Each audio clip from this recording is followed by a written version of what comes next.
TTMTrades, welcome back. Look, the markets is on fire, and I'm gonna give y'all a warning right now for this video start. Children under 18. I'm gonna talk a lot of shit in this video, man, because I've been saying this for the longest. Okay. 3, 2, 1, 0, and liftoff. Liftoff. Americans return to space as Discovery clears the tower. So first and foremost, on the small account challenge update. Started off this week with like $727 after taking that 69% hit on my account. Like I told you on the last video, self-inflicted wound. I knew exactly what I had did. And with that being said, I'm up over 1,000%, a little over 1,000% on my account. And yes, I did say 1,000%. I ain't say 100%. Add another zero on that. I'm up over 1,000% on my account in 2-3 days. Okay. And the reason I say that is because I knew this S&P 500 move was coming. I've been telling people this for the longest. The move is coming. I've been talking about this since February 2nd on my Patreon. And yeah, I'm going to read it to you. Okay, here's the chart, everything that I had pulled up. February 2nd, we're going to go through this. 9:15 a.m. I posted why the 150 period SMA will save the markets. Okay. The coronavirus. When I check out some of my favorite financial websites, that is about the only thing everyone is talking about besides fourth quarter earnings. The spread of the virus has concerned many investors, especially in financial markets that are tied to China. With that being said, the markets were overdue for a pullback. Many of the top S&P 500 stocks were oversold or were extremely overextended and losing steam. So should we be concerned with the markets as they return to normalcy and begin base building for their next leg up? No, because this creates buying opportunities to many of the traders who missed the first leg up, which started in early October 2019 when the S&P first started running. So as the markets bleed a little, I would begin watching your favorite equities and start looking to position yourselves for entries. Now, keep in mind, many of your blue chip stocks will follow the direction of the market. And since the S&P 500 is beginning to pull back, what levels of support should we watch for?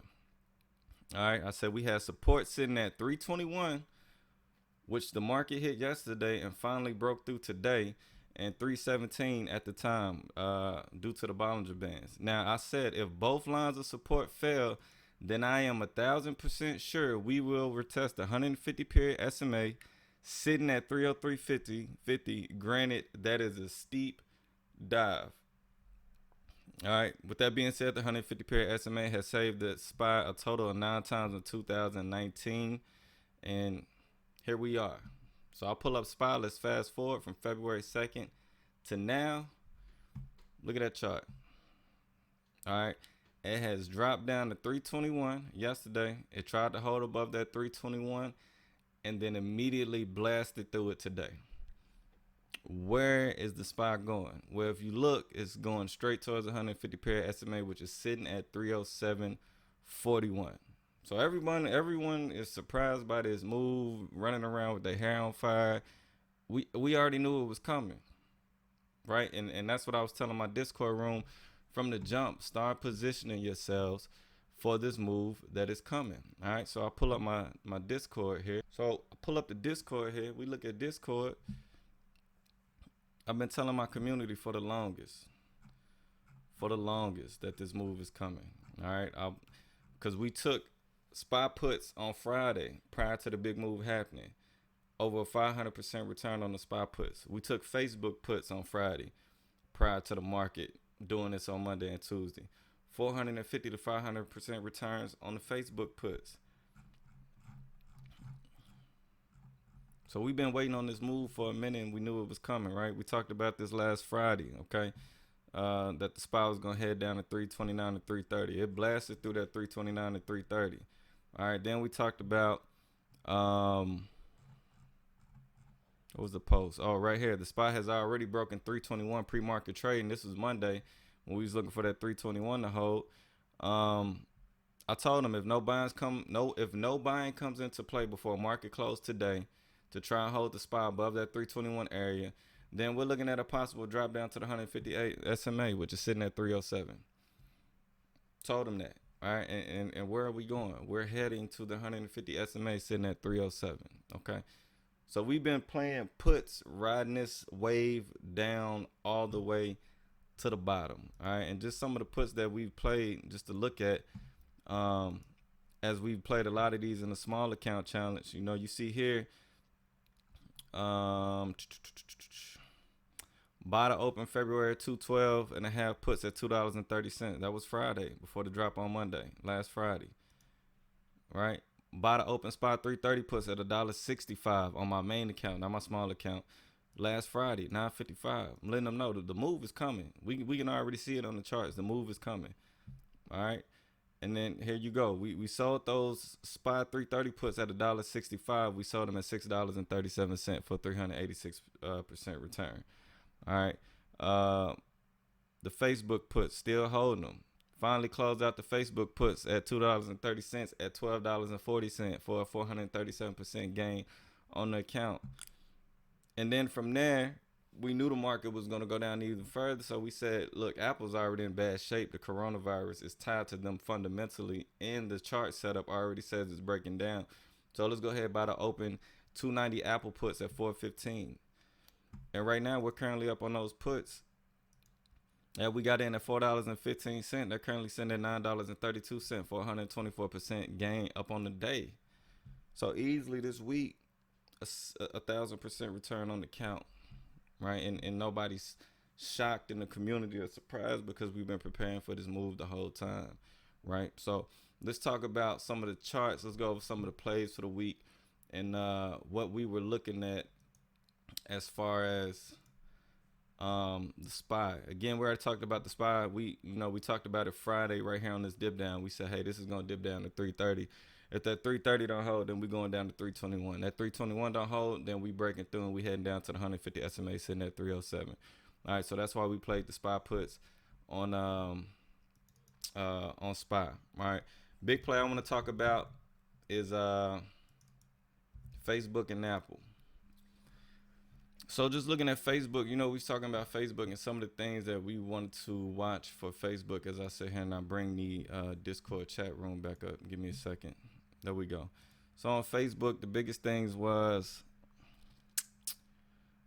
so we bought to open the Facebook 212.5 puts. The biggest thing was we wanted to watch for that 213.50 violation. And if that 213.50 got violated, then next we wanted to look for 210 to get violated on Facebook, which we knew was a strong line of support. And that was the area in which we were going to cash out our puts because we knew that was a strong line of support. All right, so looking at 213.50 and 210 as we go back to the chart, we was looking at the 30-minute chart on this one for the most part. And what made us acknowledge the 213.50 prior to the drop was on Friday, and we bought in here. We knew that the daily was sitting at 213.50 on the chart, as you can see here, prior to this 3-day drop right here. So the biggest thing was we was looking for that 213.50 to get violated. Once the 213.50 got violated, we was gonna ride it down to 210 and then get out. All right. The reason why we played the 210 was looking at the bottom one standard deviation Bollinger Band on the chart. We knew 210 to be a strong line of support. All right. So as we begin seeing the price action dip down into that 210 area, it begins consolidating sideways. And, we still had the sell signal on it. We never got a buy signal on it, as you can see here. It's still below its bottom one standard deviation, showing that downtrend momentum is at a high rate. Shonday below its averages, RSI below its averages, and the PMO is trending down. So we knew that this big move was going to happen. So we went ahead and some people went ahead and closed out at that 210 area. But again, we knew that the market was going to have this sell-off coming into this week, Monday and Tuesday. So some of us went ahead and continue holding our positions. All right, so as we continue to hold our positions, once Facebook dipped down into this 198 area and began finding steam on the 5-minute chart, as you can see here, dipped down in that 198 area. And then as it began trending back up as such, again, we know the stock is not going to go back into a strong uptrend if it can't find its way back above that 150 SMA. So on the 5-minute chart, the reason why we cashed out is because, one, we've been holding these puts since Friday, and the expiration was for this upcoming Friday. Two, we didn't want to hold while the trend was trending back up, even though it was on a smaller time frame like the 5-minute, which really it plays into the bigger trend, but the intraday charts will really have to make a big move for that momentum and power to roll over into the bigger charts like the 2 hour and the daily chart. So we knew it was going to go back into a downtrend. One thing we just wanted to keep in mind was the theta. We didn't want to continue holding this while it was trending up like this and then continue holding, and theta is hitting us, the time decay. So we just went ahead and cashed out at the low and took that profit on Facebook. Now, once we took that profit on Facebook, the biggest thing we wanted to watch for was Apple, because Apple's setup altogether was already bad. So if we go back to the Discord and look, we're still holding the 212.5 Facebooks yesterday at 9:20 a.m. We went ahead and bought to open that was on my main account. I was still holding the Facebook calls yesterday, 9:50. I finally sold the Facebook calls at 2:40 p.m. For that $12.40 for that 437% gain, because again that 5-minute chart started trending to the upside, and not that the stock was going to completely reverse on us, because again that was only on a 5-minute time frame. Again, we just had to take theta into mind, time decay, and so on and so forth. So we went ahead and closed that position out. Now, once we closed that position out, we started eyeing Apple. All right, and what we annotate in Apple is there isn't anything below Apple to catch it besides the 255 to 260 range. Unless Apple climbs back above 310, it's in a downtrend. All right, and we set that first thing this morning because, again, the futures were in the green this morning. I think they were by like 8 to 10 points, right? And it was confusing a lot of people because the S&P 500 was sitting on that. Well, the SPY was sitting on that 321 support. Futures was trending up, so it looked like it was going to hit that 321 and then reverse and start heading back up to the upside. And I had a lot of people messaging me in the Discord, and I told them, hey, look, regardless of what the futures is doing, right, we're gonna look to take 310 calls or 290 puts on Apple today. Meaning, if it reverses, then we'll go with the 310 calls. If it drops, we're gonna take the 290 puts on it. Okay.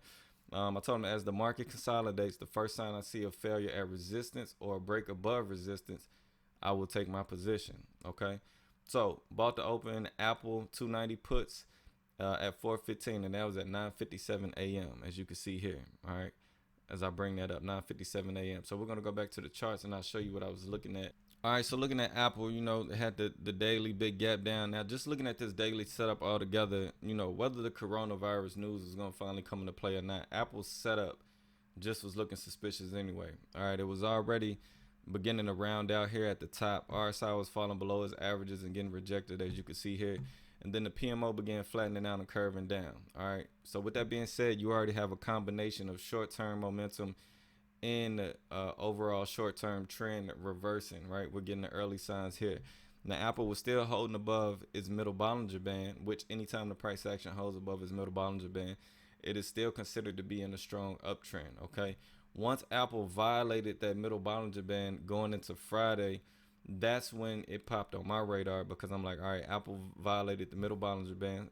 And as you can see here, it's held above it this entire run. All right, middle Bollinger Band support, support, support, support, support, support, support, violation. So I get a violation of the middle Bollinger Band. I'm already getting short-term momentum reversing and can't hold above its averages. I'm getting the PMO on the uptrend beginning to lose momentum, showing me that the trend is reversing. And not only am I getting those signs, the volatility on it is very low due to the bands constricting. And when there's low volatility, I tell my community all the time, high volatility is the follow. Volatility is cyclical, right? It's either high or low, right? And it moves in cycles. So with that being said, if I have low volatility and I know a big move is in its near future, and I see my short-term trend and momentum indicators showing that we're losing steam, I'm already looking at Apple to take it to the downside. Okay, now at 9:57 a.m., what made me take the Apple calls was this is what I was looking for. All right, so as you can see here, 25th February, the futures markets were up. All right, so as the markets bounced up like this, it immediately got rejected by the top 1 standard deviation Bollinger Band on the 5-minute chart, as you can see here. Now, As soon as that happens, that let me know it was time to take puts on Apple. Okay, because that top one standard deviation Bollinger Band at the time is sitting at 301. All right, and then that 301 correlates to right here 25 February. It correlates to the 30 minutes bottom one standard deviation Bollinger Band.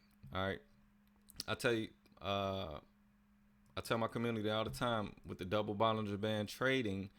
All right, anytime a stock is in a strong uptrend, it will stay above its two top one standard and two standard deviation Bollinger Bands. And anytime it needs to consolidate and pull back, it'll pull back to that middle Bollinger Band, find support, and it should continue if the uptrend is strong. Okay. Now, what applies to uptrend also applies to a downtrend. All right. So if you look here on the 30-minute chart, again, as that PMO began coming back up, you can see the momentum is beginning to lose strength, and it's unable to break above its average. That's already a forewarning on the 20th right there. All right. 2 is getting rejected by its top one standard deviation Bollinger Band and is violating that middle Bollinger Band. And the RSI is already crossing below its averages, and the Shonday can't even get above its averages. So these are all cues that, Apple is getting rejected, and it's probably finna go on a downtrend. All right. Volatility is already low. Again, where there's low volatility, high volatility follows, as you can see here. All right. So on the 9:57 a.m., back to the uptrend, downtrend. Again, when the stock is in a strong downtrend, it will stay below those bottom two Bollinger Bands, one standard and two standard deviation. So what I wanted to look for, even though I was zoomed in on a 5-minute time frame, what I wanted to see was the price action going to break above this bottom one standard deviation Bollinger Band on the 30-minute chart. If it broke above that bottom one standard deviation Bollinger Band on the 30-minute chart, that would tell me that some buying power is coming into play and it's possibly trying to reverse Apple. Okay. So on the 5-minute chart, as the price action began to push up to that 302 area, all right, at 9:57 a.m., if you notice that area correlated right here to the bottom one standard deviation Bollinger Band on the 30-minute chart, right? Each time frame feeds into the other. All right. So if a chart breaks down, it will break down intraday, and then finally it will reveal itself into the daily chart. If a chart is to build itself back up, it will do the same. It will build itself back up intraday and then finally reveal itself on the daily. Okay.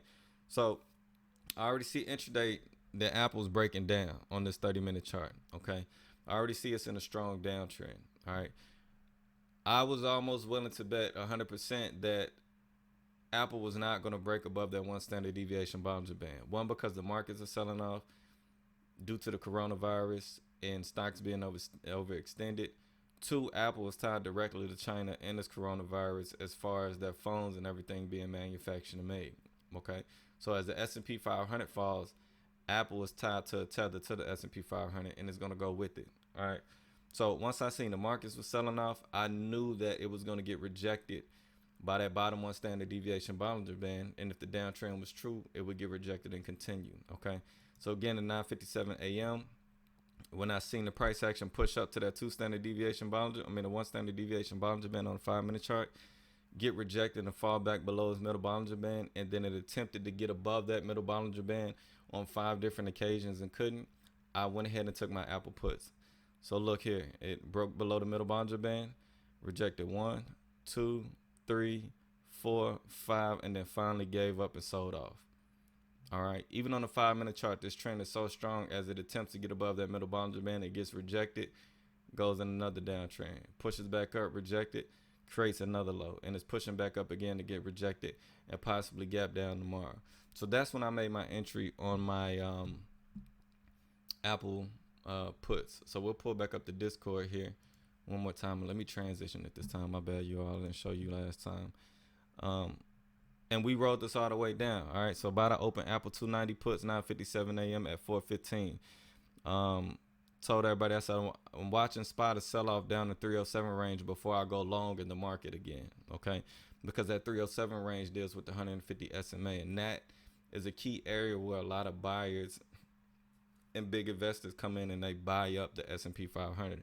Now, I'm not saying it's guaranteed it's going to hold it, but the past 9 times from 2019 all the way up to now, every time the S&P 500 has pulled back or the SPY has pulled back, that 150 SMA has saved it every single time. Every time it gets to the 150 SMA, I see a lot of buying power come into play, and it consolidates right above it, and then it continues its next leg up. Okay, so what I'm saying is when it dips down to that 307 range, as I was telling my community here, what we're going to do is we're going to close out all our puts, and we'll go cash, and we'll wait to see if some buying power comes into play. If we see that it's holding, then we'll go long back in the market and ride it back up. All right.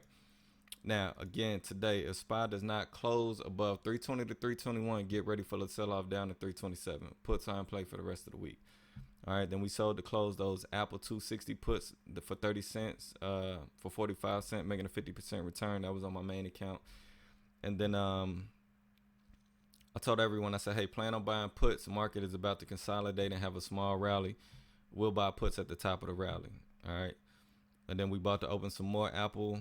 We bought to open some more 310 puts on the SPY. Did that in my main account. And then I told everybody for Apple, I said 290, 200, the 290 support level break on Apple is a free fall down to 260. And why do I say that? We was watching that 290 area on Apple because yesterday when it dipped down to that, hold on, let me transition my chart. Excuse me, y'all. Let me bring that back up. All right, there we go. We was watching that 290 area because yesterday when the market dipped down in that 289 to 290 area, a lot of buying came into play and ran it back up to 303 on that 2-hour time frame first thing that morning. Now, remember, again, I told you in the double Bollinger Band strategy, if a stock is in a strong uptrend, it will hold above its top 2 standard deviation Bollinger Bands. And when it needs to consolidate, it'll pull back towards the middle Bollinger Band, find support, and continue. Hence here, Apple, December, early. Middle Bollinger Band, strong uptrend, pulls back, consolidates, runs up on the the 2 top Bollinger Bands, pull back, middle Bollinger Band, consolidate, runs up, creates another high. Pulls back for more consolidation, runs up, creates another high again, and then you get this choppiness is when the bad news started coming into play. And even then on the 2-hour chart, we was getting forewarning because you can see the PMO is losing momentum on the trend, and that's giving us a warning. All right. So with all that being said, what's true on the uptrend, like I just told you, is true on the downtrend.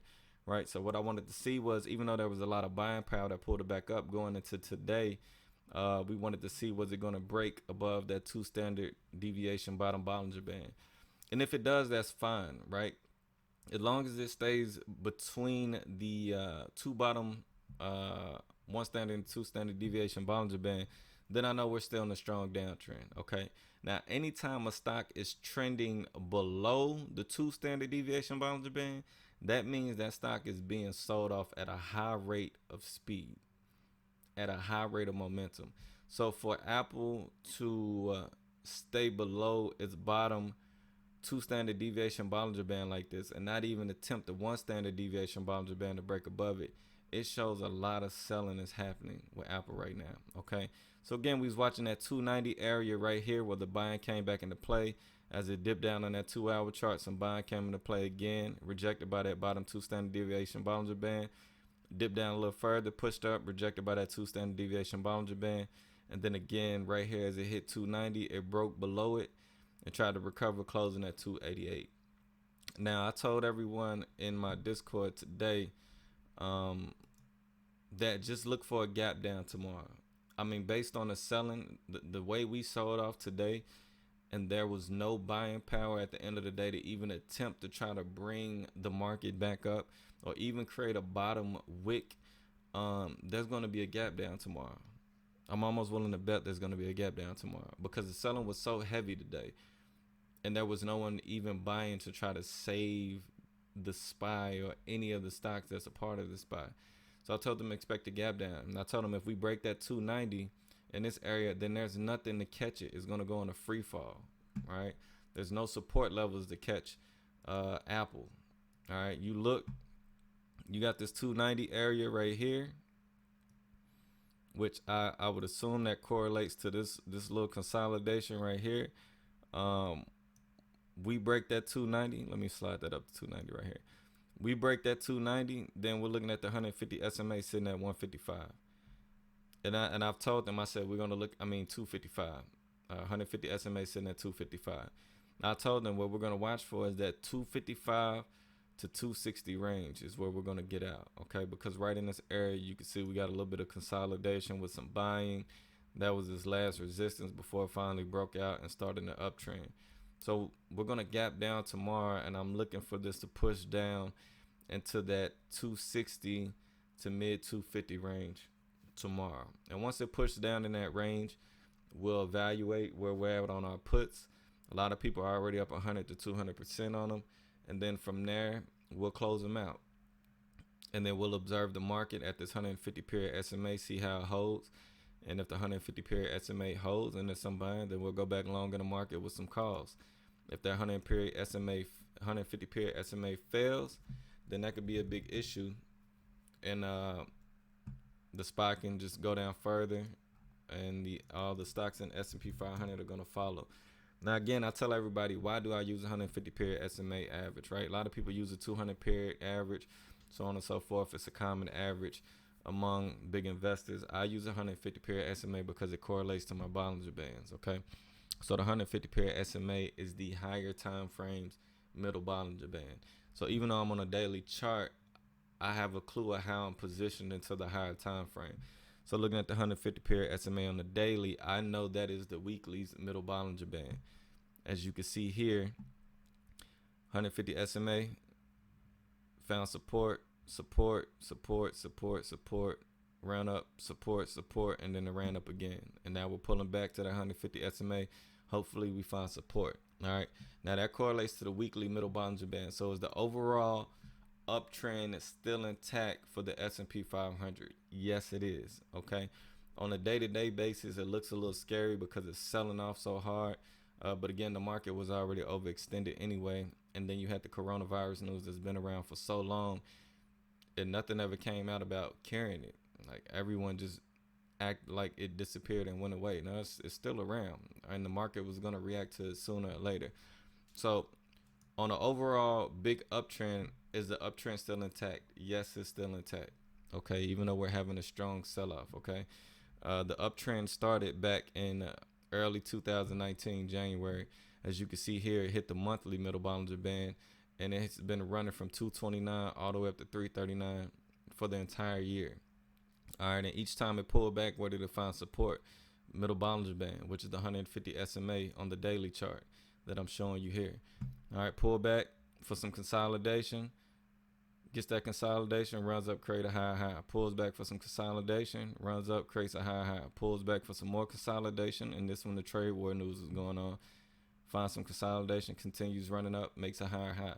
Pulling back for some consolidation on a week-to-week, bigger time basis as far as trend, and that line is sitting at 309.30. All right, so 309 to 307, what we see here on the daily, is where we're looking to take our puts, close out the position, and then stay cash and watch the market to see how they react to the 150 SMA and or the weekly's middle Bollinger Band. And then we'll go from there. Now, if that weekly middle Bollinger Band failed, then we're looking at 293, which is back in this area, and that would be a long ride down. All right, but again, TTMTrades, we're up 1,000% on the account already. Went from $727 up to $7,000 to $8,000 right now, and we'll do the small account challenge in the week brief on Friday. But TTMTrades, again, the Discord is free. Join down below. We don't charge anything. Like I tell everyone else, they ask me why I don't charge. I don't charge because I can make my own money. I don't need your money. All right. But if you do join the Discord, I ask that you bring yourself and you come and you add value to the community so we can continue to grow and make money together. But till next time, SPY, we're going down to 307. If we break that 307, then we're heading down to 293. TTMTrades, I'm out. Houston, Tranquility Base here. The Eagle has landed.